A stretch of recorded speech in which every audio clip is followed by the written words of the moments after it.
Hello, everyone. So this is Pippa Merivale here, and I'm here to talk with Steve Nobel today on the subject of quantum reality creation. So for those of you who are not already familiar with him, Steve Arnell Nobel he's an author. He's also a book mentor. He's also a coach. Now, I first met Steve some 20 years ago or so when he was one of the directors of Alternatives, which he did for a long time. He was that for 13 years, but he left that in 2012. And since then, he's created Conscious Media, which is a great platform. Conscious Media, make a note of it. It's a great platform for spiritual authors and teachers. And he's also created his own healing system called Soul Matrix Healing, which is all about clearing and healing the energy bodies and the karmic patterns that get in the way of our living our soul's purpose. And Steve's website is www, of course, stevenobel.com. That's STEVENOBEL.com. Well, Steve has a tremendously lively mind and heart, and I always enjoy conversations with him immensely. So, Steve, are you there? I'm here, Pippa. Thank you. Great. Welcome. Hi. Hi, Pippa. So, what do you mean when you talk about reality creation, Steve? What do you mean by that? I first came across the idea in the early 90s that this idea, which is kind of a channeled idea, a number of channels started speaking about this from the 60s and 70s, the idea that we create our reality. And the first channel that spoke about this was Seth, who was channeled by Jane Roberts in America in the 60s. Jane's no longer with us. And then I think the next one who really took up the mantle that I heard was Lazarus by a channel called Jack Purcell. And Lazarus was the one I went deeply into. And I remember listening to these tapes saying, you know, you create your own reality, period, in that American, period, full stop, And he said it's not 70%, it's 100%. Everything around us is a creation of our own internal psychological landscape. All the people, all the situations, our home, our relationships, everything. And when I first heard that, I thought this is an incredible kind of concept, and it really took me a while to really sit with it, to get the full breadth, not just some things, because I think before I heard this, I kind of got to realize that attitude has an impact on our reality. If you have a kind of sour, dour attitude, we get certain kind of responses, and I kind of worked that one out for doing a lot of psychotherapy and counseling. But the idea that everything in my life was a creation that I was creating and that I could somehow influence was an idea that came across in the early 90s.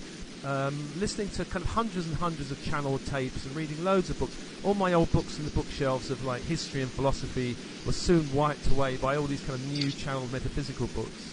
And I dived really deeply into the whole idea, and I really wanted to get, because something in me said there's a core truth here that I have to really get, and I had to really kind of clear lots of layers in my mind around how reality works, because I thought that reality works, you have a job, you have a boss who might tell you or not like you very much or give you feedback. There's a government, and there are all these kind of external forces that govern our reality.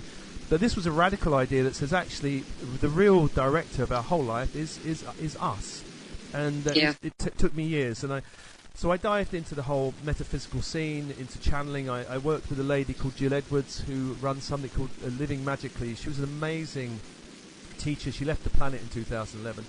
And she really was a champion of this idea and others, and she pointed the way to things like working with the light body, and then eventually I went into working with Wicca for many years, the kind of more earth-based magical systems, and then finally I came out the more grounded end of coaching, which also actually within it also has an element of that we create a reality. It's really like undoing the inner dynamics to kind of shift our outer world. So that's how I came to it.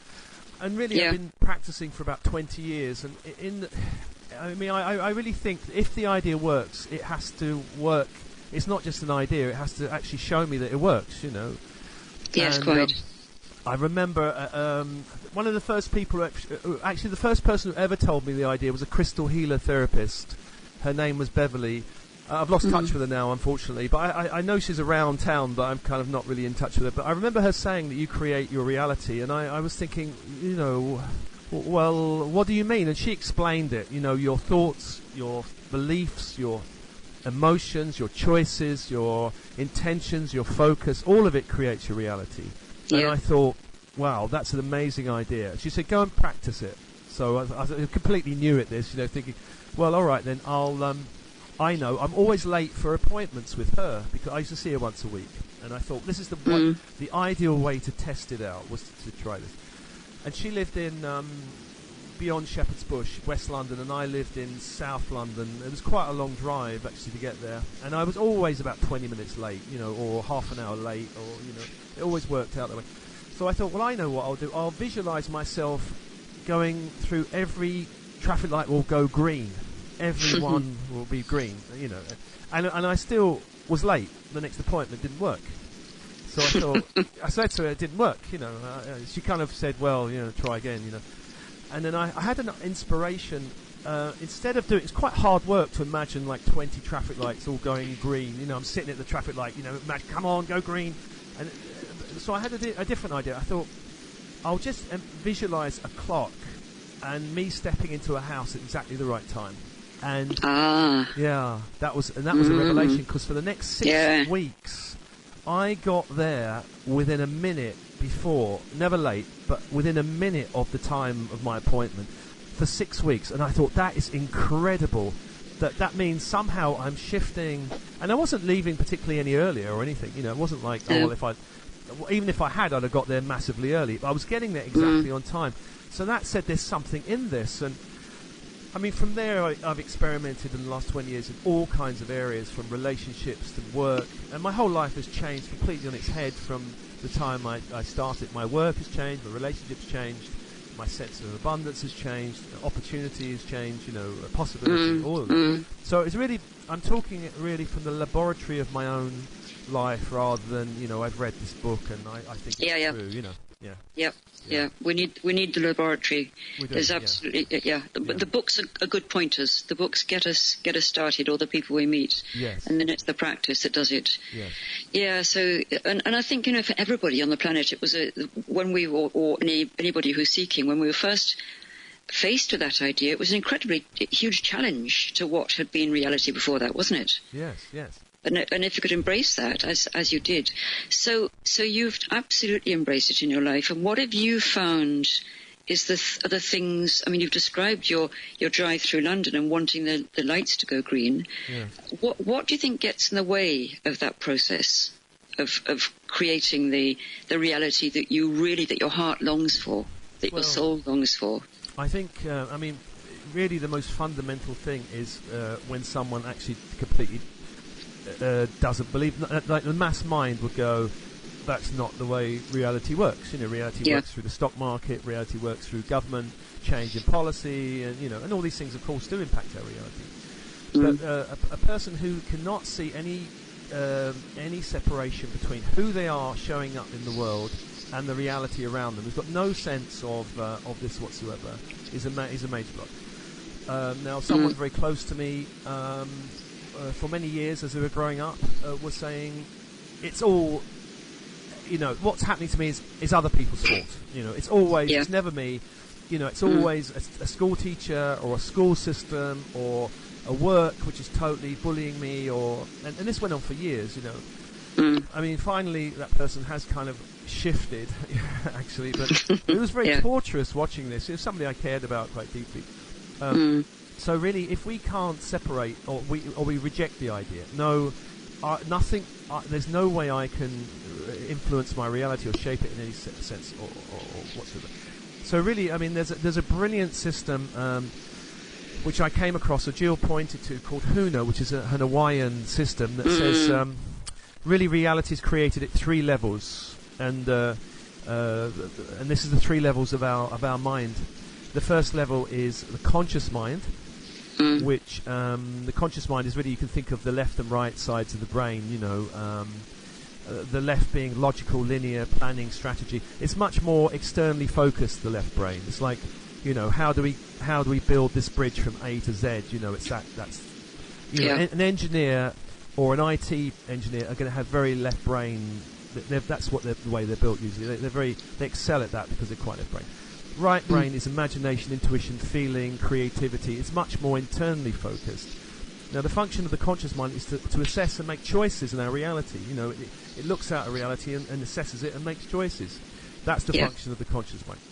The unconscious mind manages all the autonomic functions, heart, breathing, but also energy functions such as chakras, meridians, and within there are other lifetimes and things like contracts that we make with people at a soul level.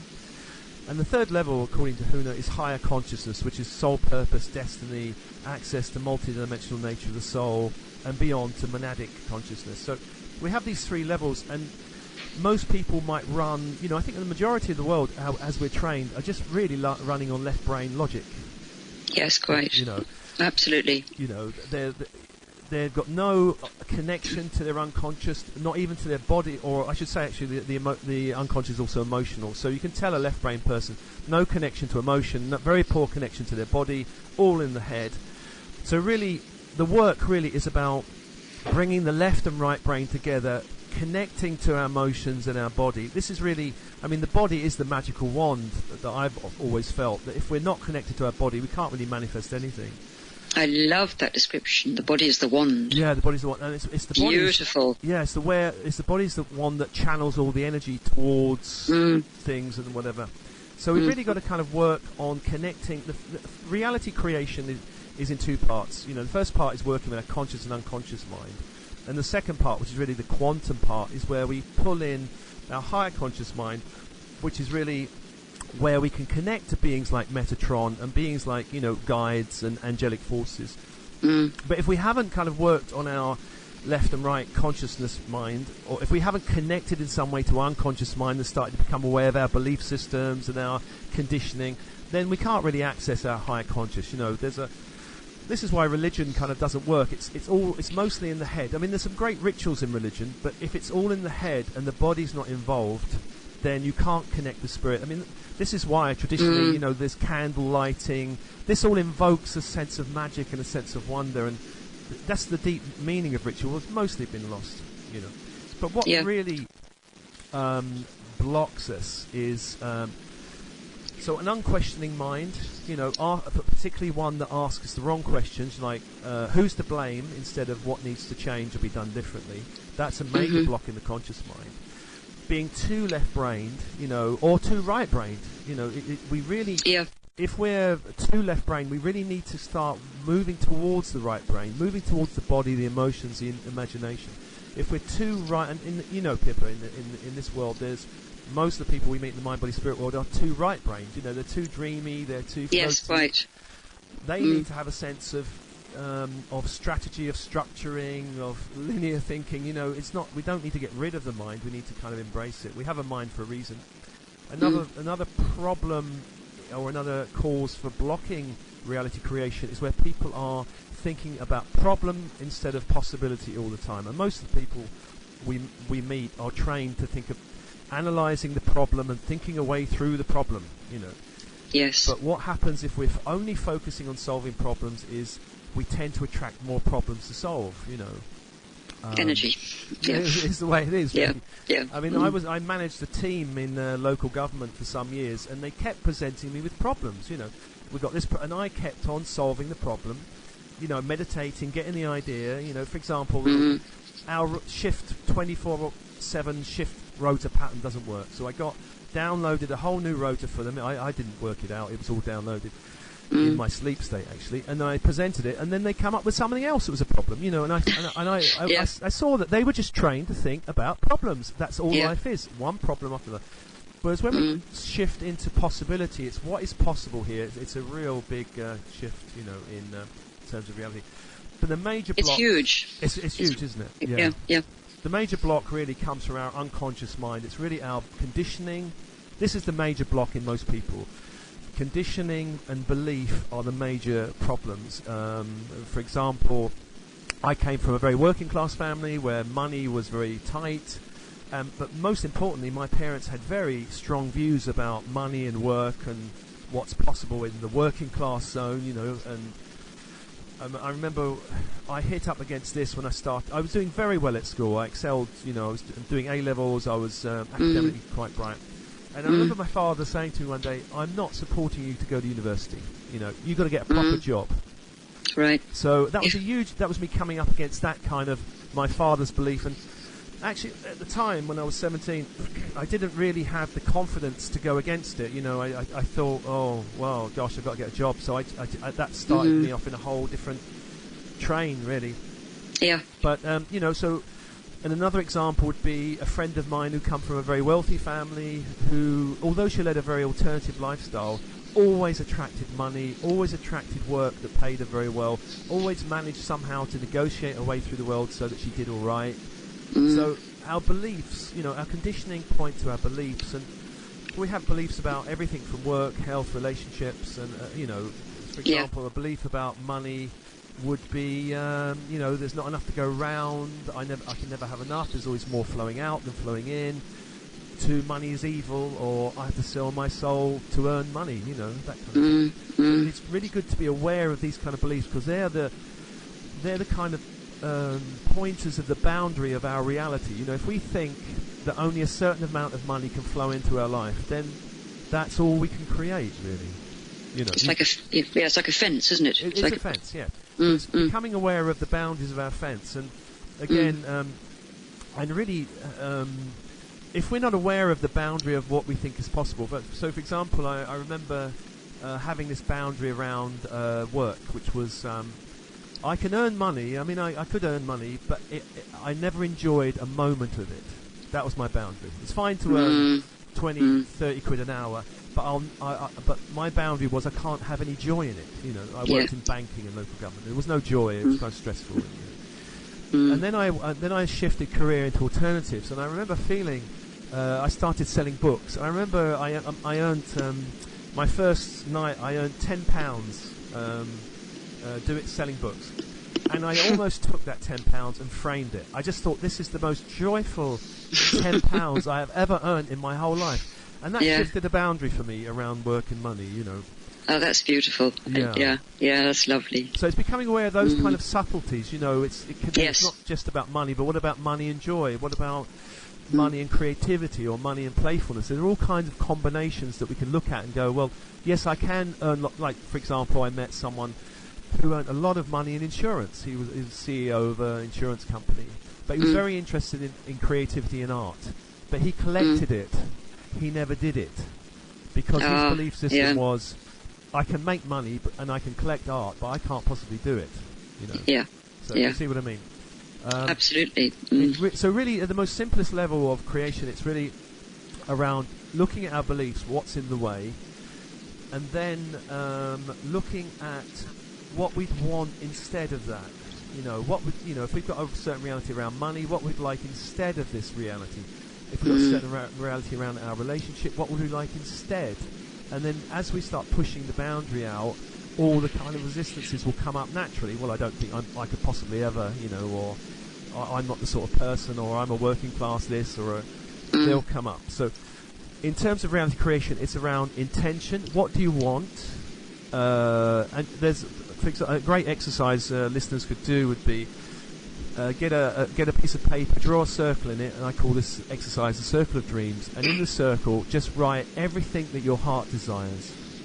And that could be specifics such as a new job in a lovely, spacious office, to qualities such as I want to have more joy playing with my children, or I want to laugh more, or I want to travel more. You know, so specific qualities. You know, these things, and just that focus alone will start to shift. You know, you're starting to push around the boundaries around what's possible in your reality.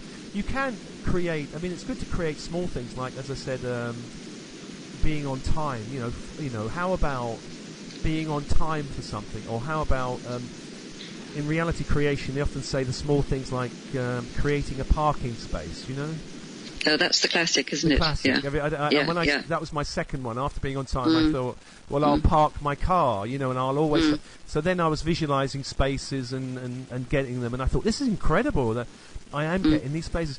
I did push the boundary quite a bit on that one, because one night I went to the pictures in the West End. I drove down the West End, and West End's very difficult to park on a Friday night, you know, it's very hard. Yeah. And I thought, I know what I'll do. I'll park it on a double yellow line, and I'll just intend the car's perfectly safe, and I'll surround it with light, you know. which is Wow. in hindsight quite a foolish thing to do, really. But I was young, naive, and innocent, and full of gun ho. I can create what I want. I went to see the film. I came out, and the car was perfectly fine.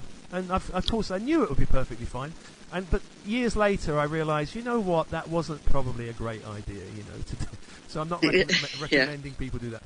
But in terms of what can be created, I've worked magically with things like the weather, and I found even the weather can be shifted with one or two a few minds focusing on the weather. I've done this over and over again. The weather itself is very easy to shift, actually. As long as there's nothing majorly going on in the world, because the weather is affected by mass consciousness. But if there's nothing too major going on, like a war or a Paris bombing or something where most people are getting shaken, it's quite easy to affect the weather. Well, I'm sure your experience is like so many of ours, that on powerful energy workshops, the weather always responds to what's happening. Yes, indeed. Yes, I found that over and over again. I used to run these retreats in the Lake District, and at the beginning, the Lake District is the wettest part of Britain, really, and we go up there. In the beginning, as people are processing, it's raining, it's grey, and then once they come over the other side and they're into the kind of their own inner light, the sunshine comes out. I mean, I've run retreats for about 10 years, and every time it seemed to happen. It was amazing, really amazing. It is amazing, isn't it? Yeah. And it's so playful. It's so joyful, just watching how, it's like watching co-creation in practice, moment to moment. Yeah, it's fabulous. Oh, it is fabulous. And if somebody's listening to this, going, "Well, that's not possible," then there's a little boundary there around. I mean, it's good to notice what is. Of course, if you're going to run through a brick wall, that takes a different amount of energy. I wouldn't recommend. I'm going to visualize myself. Yes. But I have actually met people at Alternatives who've actually said they were able to shift that way. I mean, I've never done it myself, but Jesus reportedly walked on water and created all these different kinds of miracles. And yes, exactly. There are living yogis in India that can be buried alive and can slow their heartbeat down to almost nothing, to Sai Baba creating miracles with creating things in his hands, Amma, the spiritual teacher, who in her earlier life used to create lots of miracles just because people demanded it. Now she doesn't do it. But so, if in NLP they have this great saying, if one person can do it, then anybody can learn to do something. So, and that goes for miracle creation as well. Of course it does. Yeah. Great. So, Steve, you've been to a lot of different, you've met a lot of different spiritual teachers. You've been exploring for many years. So tell us about your favourite ways of clearing blocks, of clearing whatever it is that stands in the way of this reality creation. All right, clearing blocks. Well, a very simple one, let's say a very common one would be family conditioning is the most common block. So I would say if somebody was to close their eyes right now and pick an area, let's say again money, or work, let's say, or love, and if you close your eyes and just say, what did my mother, or what does my mother say about this area? Just close your eyes and just listen to the messages that you remember being given. It might be messages that she said, or something you watched her do through her life, and then just gather the evidence of what your mother believes about this, and you can see from her reality what she must believe. If she led a very, hard work is the right way. Hard work and little money, maybe. It's good to be pure and hardworking, or your father may have certain ideas and beliefs. To then go inside and ask, what does my father believe or say about money? And remember all the messages and even the silences and the examples he gave. So my father would come home from work absolutely exhausted, unhappy. He didn't have to say anything about his work. I could automatically deduce work is a stressful, unhappy thing. So what are the examples that your mother and father gave you around this? What were the messages they gave you around this? Just make a note of it, because those messages are going to point towards our own belief systems. Right, so when we've got that, then another exercise would be get a piece of paper and write down what I believe now you've gathered what your parents believe about this. What I believe about X, money, work, love. And then just spend time just writing out every thought, feeling, idea, and don't censor anything. Get as angry as you want, get as passionate as you want, write it all out. And then once you've written it out, go back and read it and highlight, or you might need to ask a friend, because some of these beliefs will be invisible to you. Ask a friend that you trust, what do you think I believe about this after reading that? And they will tell you. It's probably better to get someone you trust, because they'll say, and you want someone who's not going to impose their beliefs on yours. You don't want that. You want someone who's a clear mirror. You can say, well, look, when you say this, it looks like you're believing that. Is that true? And then you might say, yes, it is true. That's the way I think it works. So then you go, there's the belief. Because often beliefs are invisible. We don't think they're beliefs. We think they're the way reality works. Yes, so exactly. What we're looking for are the core beliefs around money, let's say. I can't earn money joyfully. Let's say that's a core belief. So then, what we need to do is reverse the belief into a kind of affirmation. So, and we have to really push it as far as we can. So, making money is joyful, or add it so it reverses. And then we can treat like an affirmation. Now, affirmations are best to be done or said when we're doing something physically, like when we're walking down the road, when we're cycling, when we're in the shower. Say the doing something physically with the body, it makes it go in much deeper.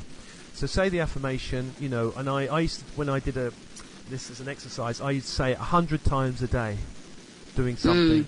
If it's a really strong belief, 100 times a day for 21 days is probably a good. If it's not a strong belief, you don't need to do quite that much. So once you're doing this exercise of, it's possible for me to earn money joyfully, then the exercise, and you do the 100 affirmations a day, the exercise is to go out and look in the world for examples of where that's possible.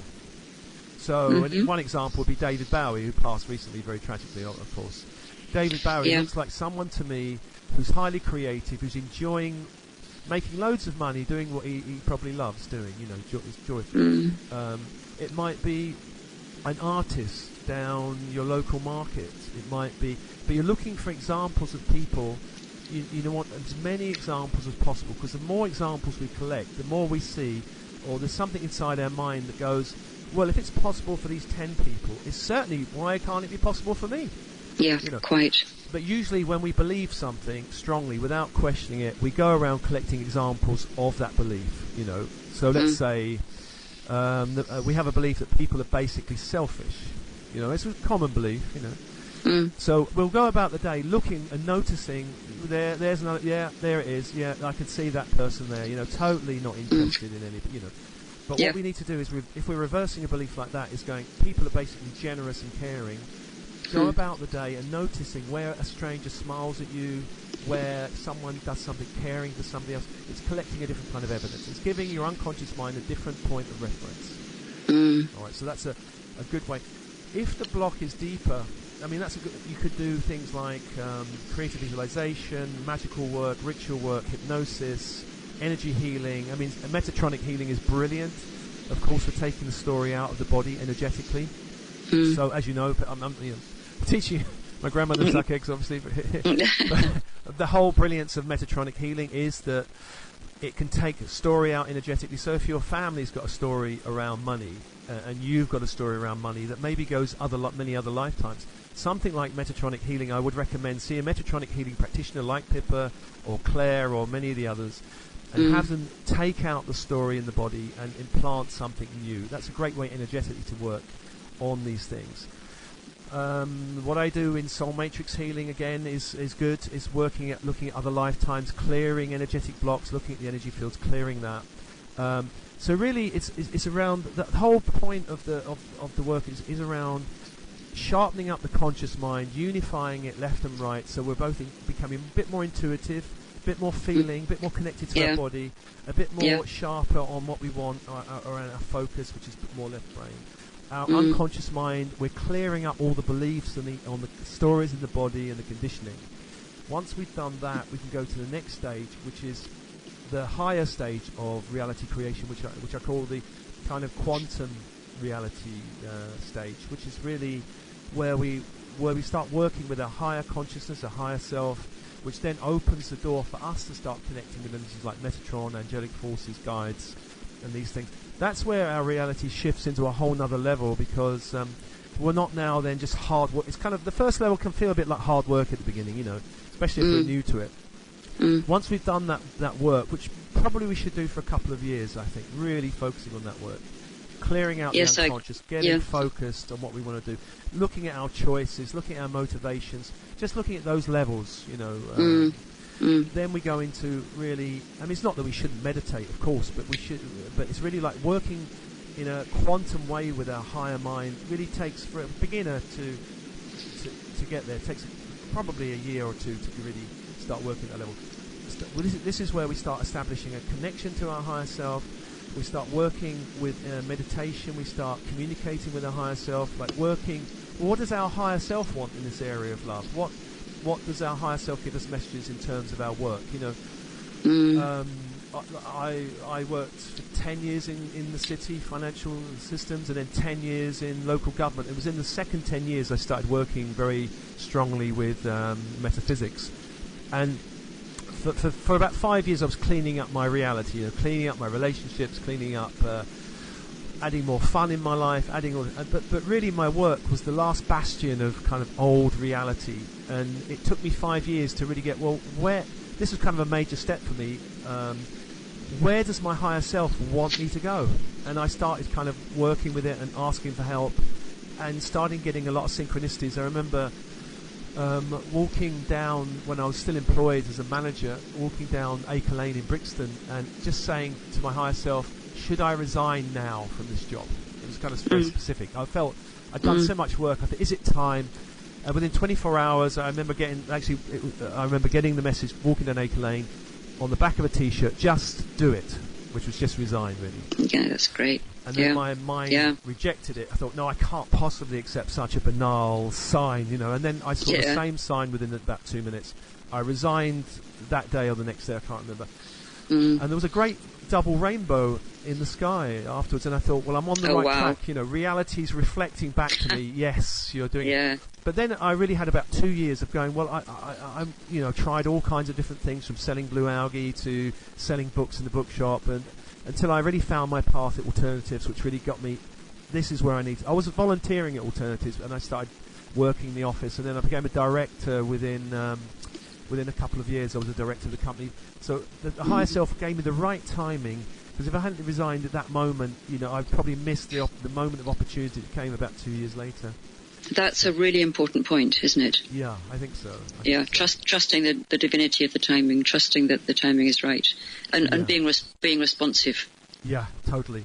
And when we open up to our higher mind, really we start to really know that we're multidimensional, that we exist in many more lifetimes across time-space dimensions than this lower one.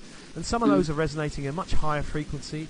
Some of the lifetimes we've lived or are living, we've developed many skills and gifts that we can start downloading and opening to. So an example would be when I was first a director of alternatives, I was a co-director with two others, and then there was a big fight in the organisation. The other two resigned, and I was left holding the organisation. But I wasn't really ready to run it. I didn't know enough about business. I didn't know how to run an organisation like that. It was completely new to me. I knew some of the administration of it, but I didn't know about running it, So I basically had to call on my higher self, can you please download, how do I run this business? What choices do I need to make? And it told me completely, hire that person, hire, two people I hired immediately. One is still the director of alternatives, Richard. It was no interview, it was you're hired, And it worked brilliantly. And then in terms of speakers, that speaker will do that one. And then the money kind of shifted. Alternatives became much more abundant. When I left it in 2012, it was in a very good position. Yeah. So it was all. It wasn't really me doing it. It was all channeled business skills that some part of me somewhere else kind of knew exactly what to do. Or of course, guides around me were being called to help me also, who had the skills as well. That's beautiful. Yeah, that's where reality creation takes on. So, and then when I wanted to write a book, I'd never written a book before. I've written 4 since, but I had to kind of download quickly. Well, how do I do this? How do I get a book deal? And I got a book deal in a very magical way. So there we are. Yeah. Great. Can I just say one thing here that keeps, as you've been speaking, what has kept on coming to me visually, it's the same when I'm working in the way that I work, but I was seeing sensing such a feeling of space. That feeling of, as you clear the bits that are in the way, you get this wonderful sense of creating an open space that's there to receive the download, do you know? Yeah.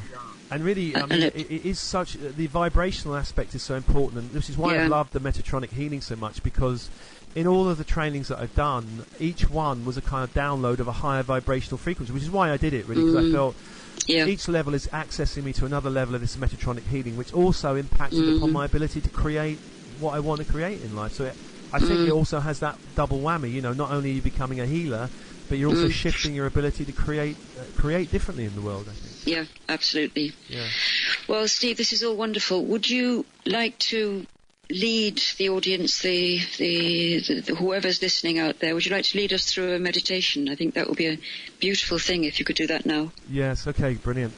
This one really is for people who have been a bit more along the path. So this is a quantum co-creational meditation to create with the higher frequencies of the higher self and beyond. So lovely. Lovely. Okay, so let's get everyone breathing and connecting to the breath.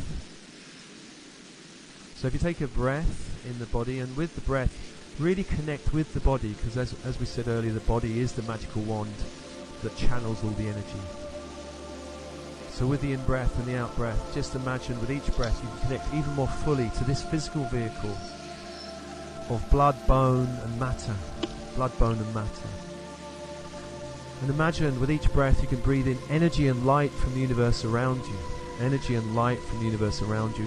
And as you breathe that energy and light from the universe around you, allow that light to really infuse into your physical body, so that you can bring your body, the vibration of your body, up a number of degrees. On the out breath, just imagine you can release any energy in your body that you don't really need, that you've taken on from other people. And with the in-breath, just breathe in light from the universe around, from the sun, or the stars if you're doing this at night. And on the out-breath, release any energy from your family that you've taken on. Often we take on energy from our mother, energy that we've not really questioned. Just ask your unconscious mind to release any energy from your mother that you don't need, that doesn't serve you. Any thoughts, feelings, beliefs, emotions. Allow your mother some space from you. Allow her some space. Give yourself some space from mother. And then do the same for father. Take a breath. And just release anything from your father that you've taken on as energy. Thoughts, feelings, beliefs, ideas, choices you may have made. And just release that on the out breath. And breathe in new possibility, new light from the universe around you. As you feel more connected to the body, ground that sense of energy into the body, and feel your energy field really grounding also into the earth, really right down to the core of the earth. And the core of the earth is a very high, intense energy field. The core of the earth, like a brilliant sun right in the core of the earth. Beyond the rock and the mud and the soil and the fire, is a brilliant ball of light right in the core of the earth. Just feel your energy field connected to that ball of light. And breathe that energy up into your body.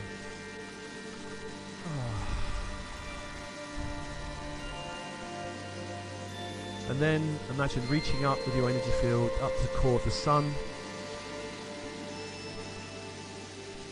Or if you're doing this at night, the star nation, the billions of stars, just reaching up your energy to the stars or the sun.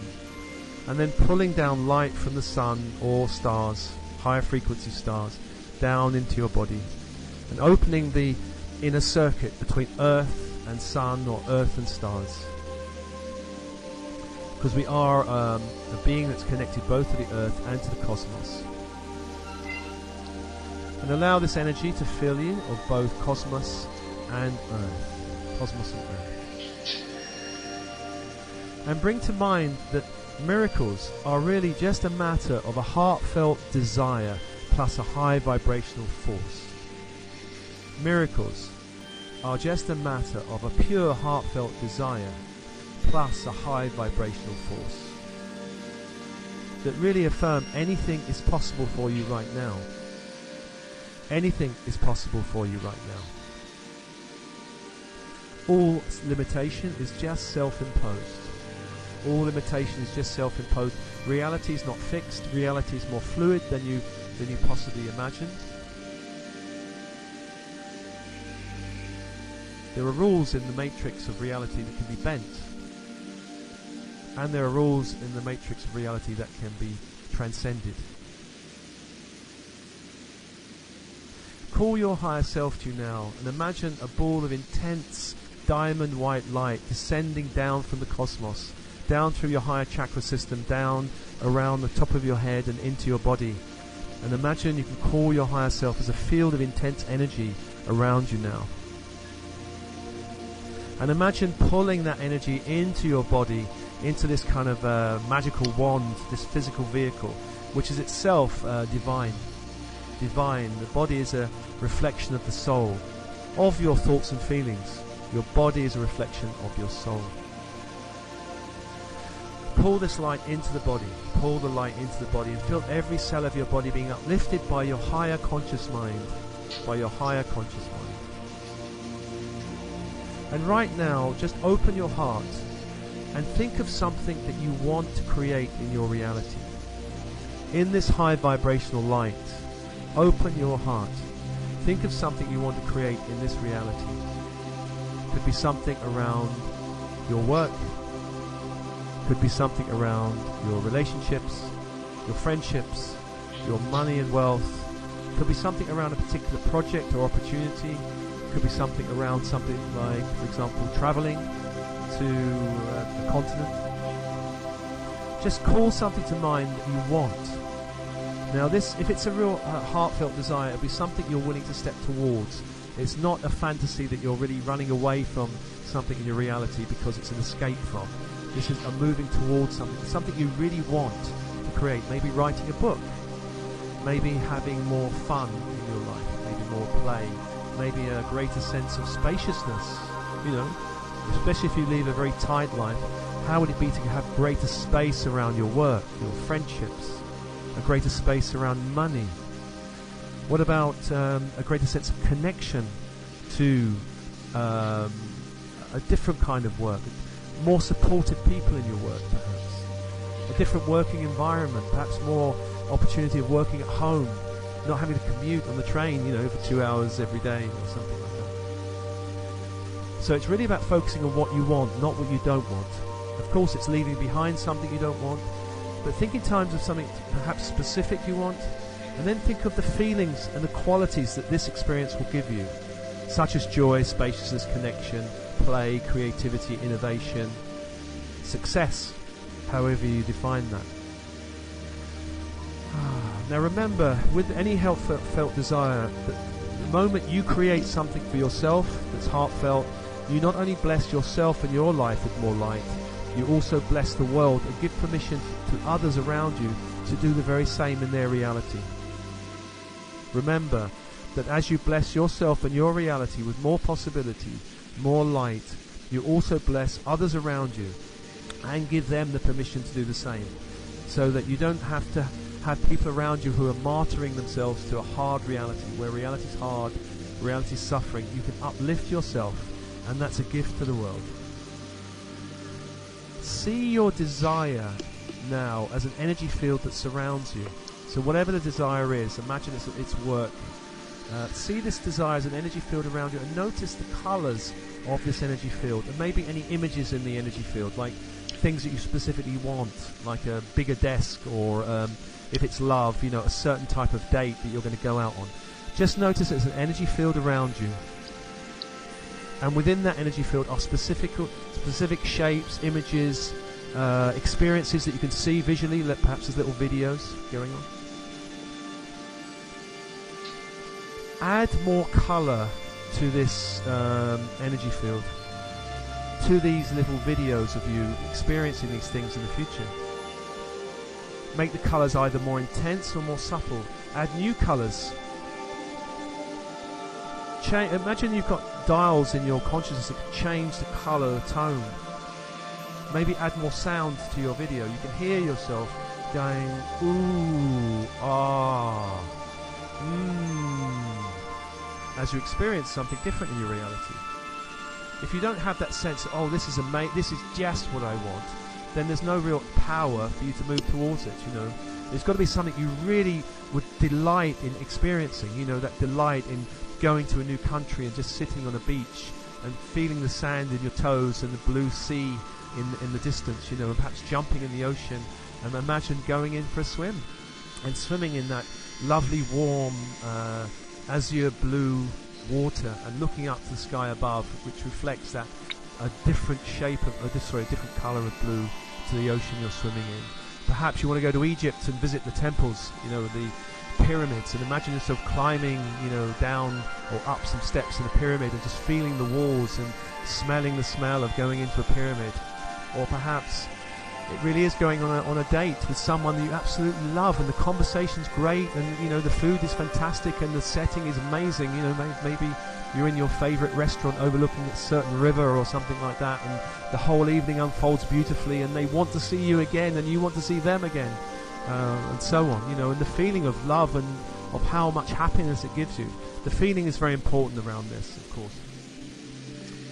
Now, play with this for a while, this energy field of colour and imagery, and add things to it, and just explore the whole thing. You know, as you explore in this way, you might find, well, it's not quite, actually not quite that. Maybe more of this. You know, maybe more support would be great, or more connection with more people would be great, or more adventure would be great, or more, you know, going into the unknown would be great. Just play with it so you can add more ingredients into what you want to create. Now, as you do this, ask your higher self now to help you condense this field of energy of all the things of this thing you would desire, or or all the qualities or ingredients of what you desire, into a ball of light that you can hold in your hand. So bring the whole energy field now of this thing that you want to create into a ball of light, perhaps several inches across, that you're holding in one of your hands, and just look at this ball of light and feel the power of it, how intense the light is. And then bring this ball of energy into your body, into your heart perhaps, and imagine the ball of light just can diffuse around the whole of your body with your breath. Breathe it into your blood. Breathe it into your blood. Breathe it into your bones, the very bones of your being. And see every cell of your body getting this ball of energy. So imagine this ball of energy is resonating with every cell of your body. Every cell of your body. And feel the feelings of having this thing or something even better. Just affirm having this reality or something even better in accordance with my higher good and the highest good of those around me. This reality or something even better in accordance with my higher good, my soul destiny, and the higher good of other people around me. See that really resonating with every cell, and really allow the cells of your body just to absorb that light. Absorb that light. This light is heading you towards a different future reality, a slightly different future reality than one perhaps you were already heading towards, a different future self that can experience this or something better. And in terms of time, just have a little mental communication with your higher self now. In terms of time, how ready are you for this reality? Are you ready now? Are you ready in a few days' time? Realistically, are you really ready for this? Are you ready in a few weeks, a few months? So just ask your higher self to bring this at the fastest time that will feel comfortable for you. Comfortable for you. If there's anything in the way of you creating this reality, ask your higher self to make you aware of this in the next 48 hours. It might be through dreams, or through a conversation, through a book, through a meditation, through seeing a healer, or something in your reality will point to something you just need a little tweak a bit to really allow this reality really fully in. Now thank your higher self. Thank your higher self for helping you in this process. Thank your higher self. Allow your higher self just to release from your body and start shifting back up the higher chakra system. So as a large ball of light is ascending above your head, out of your crown chakra and leaving your body now. Taking this dream with it to manifest in the ideal time, ideal way. Now come back to your breath. Come back to your breath. Come back to the breath. And come back to the body. And remember the dream that resonates in every cell of the body. And that this dream has been taken by your higher self to manifest at the right time and the right way. Or to point to you anywhere where you need to tweak your inner belief systems or anything you need to do differently to actually step much quicker towards this reality. And breathe and feel your body connected to earth and cosmos, and just for now release the connection to the cosmos, the sun, the stars. Release the energy field of the sun and the stars, not completely but just enough, just to come back to your 3D reality with a higher frequency, of course. And to the earth below, just release the intense energy field of the core of the earth, not completely, just enough to come back more fully to your 3D reality. And feel yourself coming back to your body, coming back to the body, and wiggle your fingers and toes, and release any attachment to this reality manifesting in the way you expect it to manifest. It's very important to release any, it has to be in this way, or this time, or that way. Just allow it to come in at the perfect time, in the perfect way. Just as if you're a gardener planting seeds in the garden, you wouldn't dig the seeds up to check their growth, or say it has to grow in this direction or this height. Just know that you've planted seeds now into your inner being, and you've given it to your higher self. And just allow those seeds to grow and manifest in the right way. And this is something you can repeat over and over again with different things that you want to create. You don't have to just do it once. You can take different areas of your life and create. And of course keep going with this, because repetition breaks down those old boundaries or limitations, pushes the barrier out of what's possible for you. Practice, practice, practice. Open, open, open. Release, release all attachment. And there we are. And there we are.